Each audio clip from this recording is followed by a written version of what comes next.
Then, Kevin, with an innocent look on his face, said something horrifying. Well, your mother-in-law is gonna pass away soon, right? We're getting the inheritance, so why do we need to work? At those words, I was beyond angry, I was simply flabbergasted. And then, Kevin continued speaking. I visited her the other day to get some pocket money. She looked really bad. I think she doesn't have much time left. Can't wait for the inheritance. I'm so excited. Saying that, he began fiddling with his smartphone with a grin that suggested he might start humming a tune. To put it mildly, I thought he was a devil disguised as an angel. Kevin had turned greedy and sold the violin my mother cherished. I was already disappointed in Kevin, but now I felt utterly devastated. If you want to be spoiled by a woman, go ahead. If there's someone who would indulge you, then leech off them for as long as you want. But I won't ever indulge you again. You, who can only repay kindness with spite, should get a glimpse of hell. I will never forgive you. I am Catherine Thompson, a 37-year-old housewife.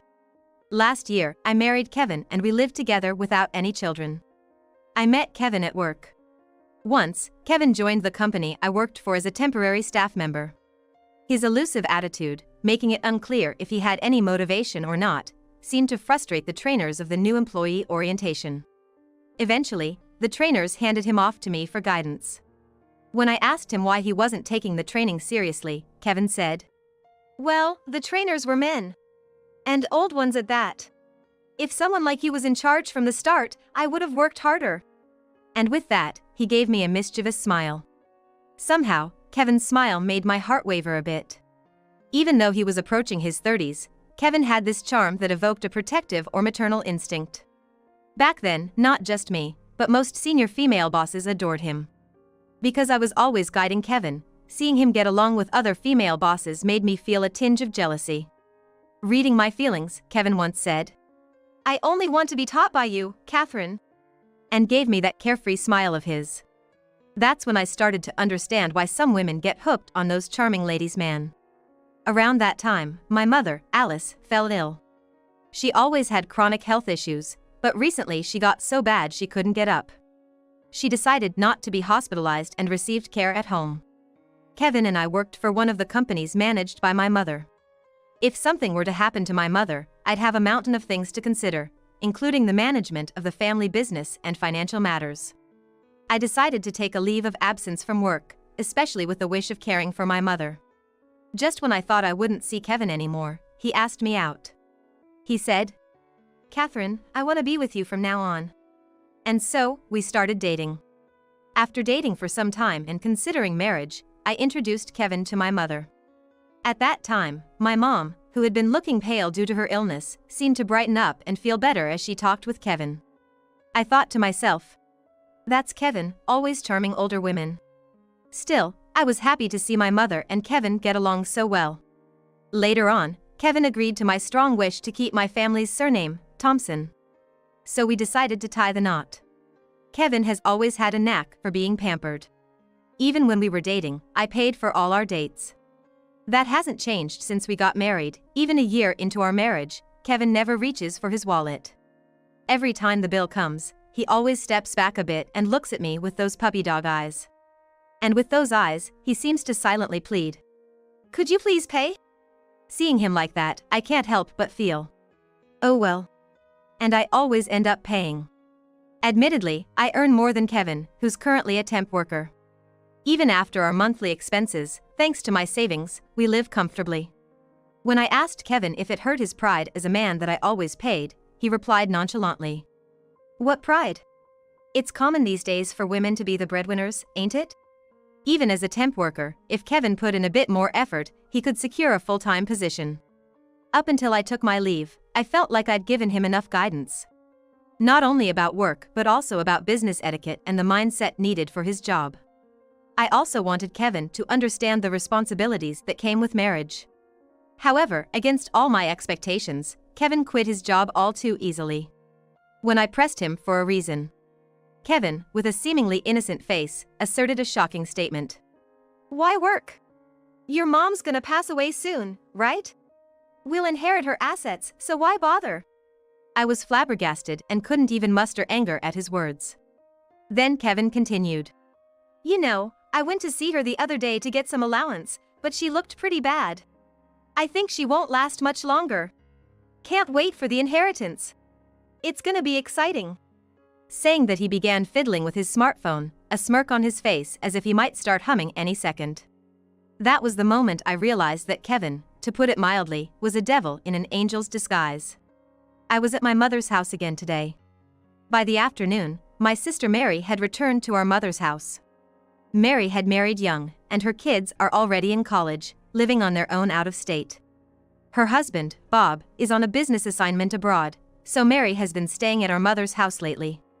I take care of our mother mornings while Mary is at work. Speaking of which, Kevin came by the other day. He said he was here to pay a visit, but he just sweet-talked Mom into giving him some money and left. Isn't he working yet? Again? I thought, feeling deflated. It seems Kevin has been visiting my mother several times when I'm not around. And getting money from my mother has become a pattern. Before we got married, when I brought Kevin to meet my mom, he seemed to accidentally notice that she had a vast fortune. That's probably why he quit his job, banking on the inheritance, and keeps coming for handouts. What a leech. Indeed, the mansion where my mother lives is on the most elevated piece of land around here, and the entrance is quite impressive. This house was built by our late father, who was also quite wealthy. When he passed away, my mother took over all of his businesses and expanded the wealth even further. Now, just from her businesses alone, she has assets worth $13 million. Kevin was staring intently at that violin in Mom's room. There's a violin showcased in my mother's room. It seems to be a keepsake from our father, who once aspired to be a musician. No matter how wealthy she became, our mother often said there's nothing more precious than that violin. It was so Kevin to have the sharp instincts to notice the value of that violin. "Mary, next time Kevin comes over, you don't have to give him any money." But Mom keeps giving it to him. It's really frustrating. I felt defeated again. Though I've only been married to Kevin for just over a year, I need to consider our future together. Seeing me downcast, Mary reached out. "There are men who live off women with money, you know. Kevin probably lived like that too. Don't worry, if you decide to divorce, I'm on Catherine's side." Mary's words were a great comfort. Perhaps Kevin will change in the future. Divorce was always an option, so I decided I would think about it if and when necessary. One day, my mother's condition took a sudden turn for the worse. After eating a little breakfast, she went to sleep but suddenly began to struggle. Luckily, both my sister and I were at Mom's house that morning, so we noticed right away. Mom fell into a coma. The doctor who arrived told us to prepare for the worst, and both Mary and I struggled to keep our composure. Somehow, Mom held on till the next day. During that time, Mary's kids and Bob, who came from abroad, visited. Yet, despite having taken so much allowance from her, Kevin was nowhere to be seen. It might be the last chance to see my mother. Late that night, surrounded by her family, my mother passed away. I believe her last moments were peaceful. Bob and the kids were crying with sorrow. I was heartbroken too. Since the doctor had told us to be prepared, Mary and I could swiftly move on to the next steps. Planning the funeral, notifying various people. Thanks to our prior preparations, things proceeded relatively smoothly. I sent Kevin a message, telling him about Mom's passing and the details of the funeral. It was obvious from the checkmark on the message that he read it, but he didn't reply. Perhaps he's in shock, I thought, and waited for him to show up at the funeral. At the funeral, Mary and I greeted the people who had close friendships with Mom during her lifetime. Executives from her company, longtime friends, so many gathered for her. Knowing how much she was loved by everyone, my heart swelled with emotions. Then, Bob approached us, looking very distressed. "I went to bring the violin Mom cherished to place it at the venue, but it's gone," he exclaimed. I couldn't help but exclaim. "What?" We had been so busy from the time Mom passed until the funeral and had left Mom's house unattended. Could it have been robbed during that time? Mary looked surprised too. I remembered what Mary had told me the other day. She said that Kevin was watching the violin intently. I quickly called Kevin, who hadn't yet appeared at the funeral. To my surprise, he answered after only 2 rings. "Hey Kevin, what are you up to? Aren't you coming to the funeral? Where are you?" Maybe because I was firing questions at him, Kevin laughed over the phone. You're bombarding me with questions, that's kinda funny. Your mother passed away, right? It took longer than I thought. I've been waiting and I'm kinda tired. I wanted to yell at Kevin for his insensitive remark, but I held back, urging him to come to the funeral right away. Then Kevin made another shocking statement. I'm kinda in the middle of something right now. You know the violin in your mom's room? The one called a Barius or something? There's a collector who wants to buy that old thing, and I'm in the middle of selling it. I couldn't believe my ears. Kevin was selling my mother's violin. Kevin, stop that process right now. Do you want trouble? I desperately tried to stop him. That violin is something that should never be sold. No can do. The buyer is really eager, and they've got the cash ready. Well, gotta go. Good luck with the funeral. See ya. With that, Kevin hung up the phone.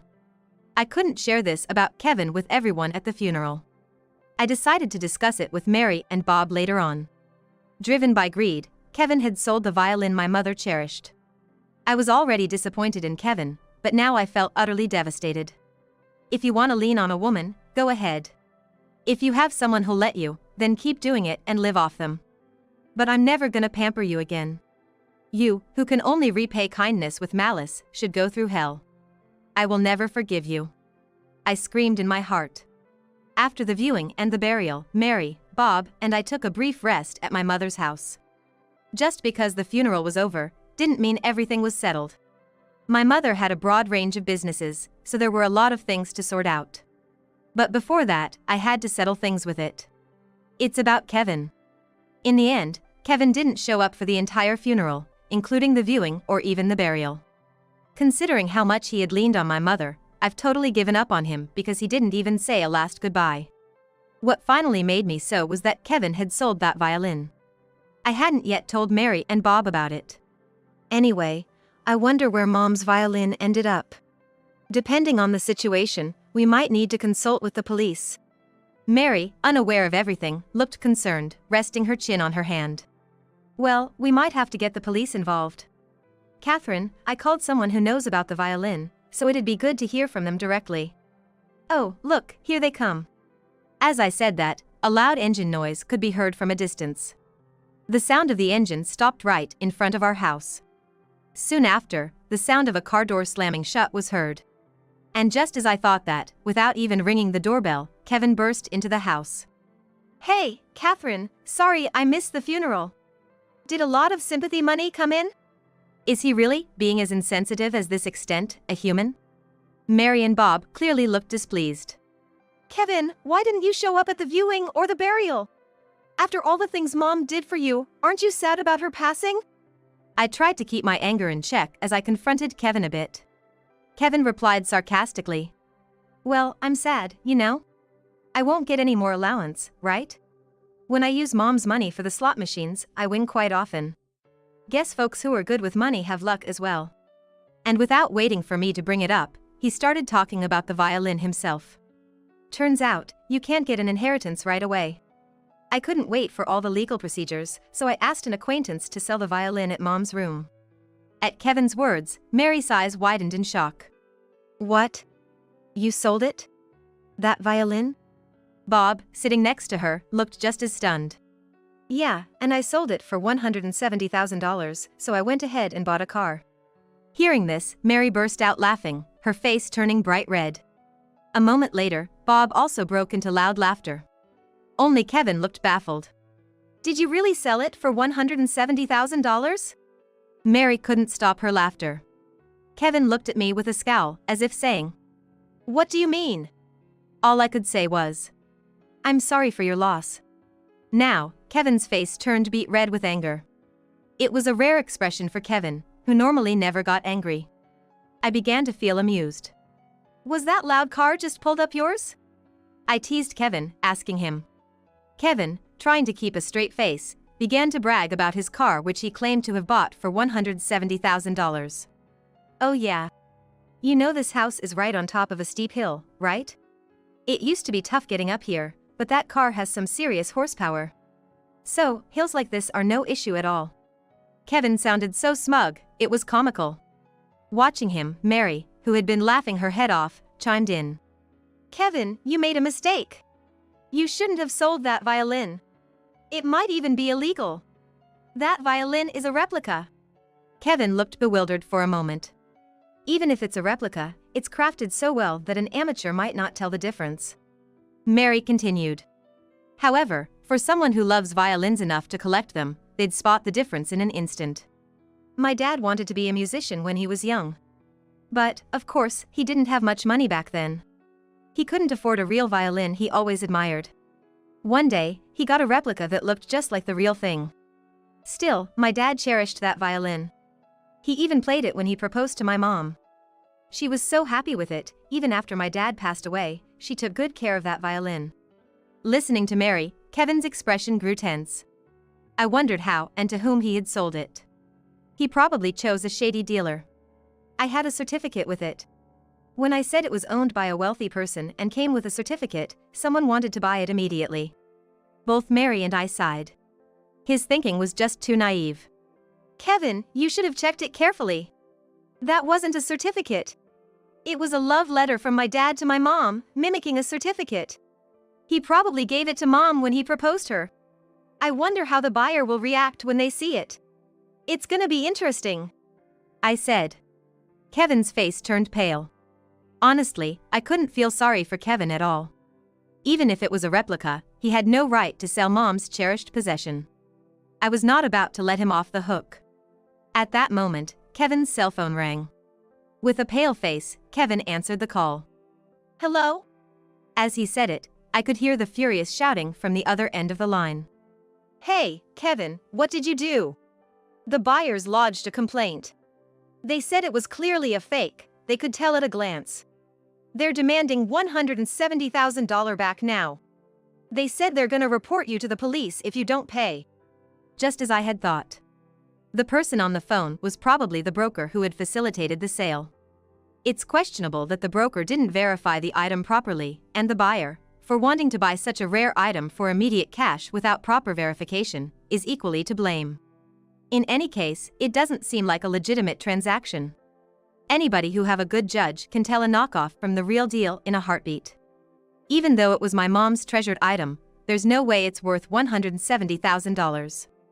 Given that the certificate of authenticity is clearly a joke, the excuse of not knowing it's a fake might not fly.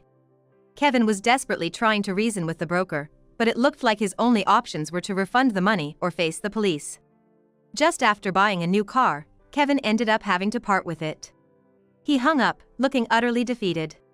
Watching him, Mary and her husband were smirking as if to say, I told you so. As for me, as long as my mother's precious violin returns, I'm good. About that violin though. Doing wrong is still wrong. More misfortune awaited Kevin. Bob, who had remained quiet until now, finally spoke up. By the way, Kevin, if you're planning to sell your car, where is it? Didn't you drive here? At Bob's words, I too peeked out the window at the front door.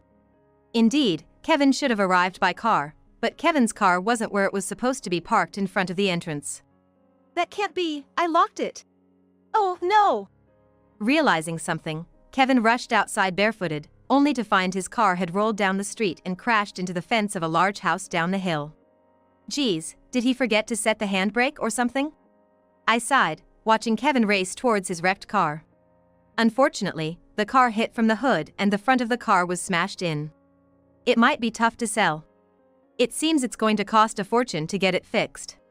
That house the car hit, isn't that the old mob boss's place that's been there for years? Tough break, Kevin. I silently muttered sorry for your loss to myself again.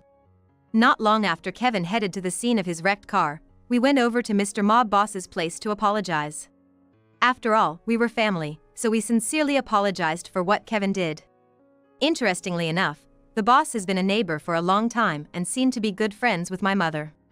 He even attended my mother's funeral.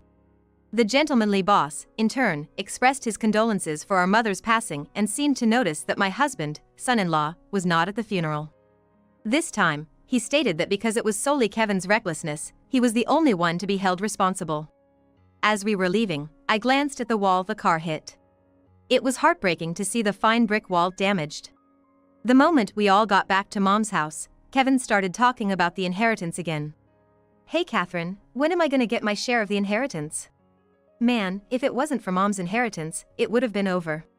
Kevin seemed oddly relieved. Seeing his misunderstanding, I felt the need to set him straight. What are you talking about? You're not inheriting a single cent. Kevin's face was a clear picture of confusion. I informed him that, being just a son-in-law and not having been legally adopted, he had no right to an inheritance. Why not? I was really looking forward to getting that inheritance. He's truly an insensitive and tactless man. Well, Catherine will inherit, so there's something in it for me. I felt tears coming by seeing Kevin, who seemed to only think about money. I pulled out a few photographs from my bag and laid them on the table. Seeing them, Kevin went pale again. Looking back, I really regret ever marrying you. I didn't mind your clingy side, but marriage is a serious commitment, with legal implications, way more than you think. Then, the doorbell rang. It was the police. Ah, that's me who made a call. Didn't someone steal Mom's violin? So, while you all were talking earlier, I contacted the police. Under Mary's guidance, the police tried to detain Kevin. Kevin, crying, resisted. Hey, why? You should overlook theft among family members, shouldn't you? His loud admission of the theft was so naive, it almost made him seem adorable. From an outsider's perspective, at least. Although he called it family, it wasn't the case he lived with. Even if I inherited it as an inheritance, it's still considered personal property, so it can't escape being theft. I watched Kevin's back as he was put into the police car and whispered. Goodbye. Mom, I'm sorry for causing so much worry this time. If you have something to say, feel free to visit me in my dreams. Saying that, I thought of my mother and prayed in my heart. In the end, various charges were imposed on Kevin, and it seems he's facing fines and compensations. He has admitted to the theft of the violin. He's being sued for fraud over that violin, but since Kevin didn't know it was a replica, the outcome is uncertain. Additionally, there are costs for repairing the fence at the gang leader's house and miscellaneous payouts for me. Apparently, some of the women Kevin was unfaithful with lent him a lot of money. When it was discovered that he was married, he was asked to return the money he had borrowed along with the breakup. Kevin has fallen into a whirlwind of debt, and right now, we're undergoing divorce mediation through our lawyers. Kevin brought up property division, but since I've been on leave since our marriage, we haven't really built any joint assets. I told him as much. Above the fireplace in the living room, photos of my mom and dad were placed side by side. I stared at them, thinking, I hope you two have met again on the other side. Next to the photos, my father's heirloom violin was displayed. We really wanted the violin returned, so we explained the situation to the buyer and got it back. The $170,000 were funds we squeezed out of my mother's inheritance. More than anything, getting the violin back was the top priority. Kevin plans to pay back the $170,000 in full. Catherine, make sure you don't fall for another moocher next time. Mary looked a little lonely since Bob had gone back abroad. Since I'm now single, I'm thinking of staying at my mother's house for a while. Again, it seems the women Kevin cheated with were ones he had previously mooched off of. The detective I hired to investigate Kevin told me. Kevin has gotten a little money from a lawyer and wanted to show these women his manly side, which is none of my business any longer. It seems he joined my company without any real intention of working, likely looking for another easy mark. And I turned out to be his target. Mary pointed it out to me, and I deeply reflected on my past actions. I learned from a private investigator that Kevin had been estranged from his parents a long time ago. Apparently, they were utterly disappointed with Kevin for not working and relying on women to support him. I can relate to their feelings more than ever now. The fact that Kevin, as an adult, couldn't live without leeching off women makes me pity him. Maybe when he was younger, there were women willing to support him. However, living like that for the rest of his life seems nearly impossible. I hope this incident makes Kevin reflect on his actions and realize the value of working and earning money. I've returned to work after my leave. The company my mother left behind is going to be taken over by Bob, and he'll be returning from abroad soon. That's why Mary's been cheerful recently, and I've been enjoying the hearty breakfasts made by her. When I was getting ready to head to work and about to put on my shoes. Oh, almost forgot. I took off my half-putted-on shoes and went to the living room to say my morning prayer. Then I talked to my parents as usual. Off I go, Mom and Dad. Hope today's gonna be a good day. With that, I opened the front door and stepped out.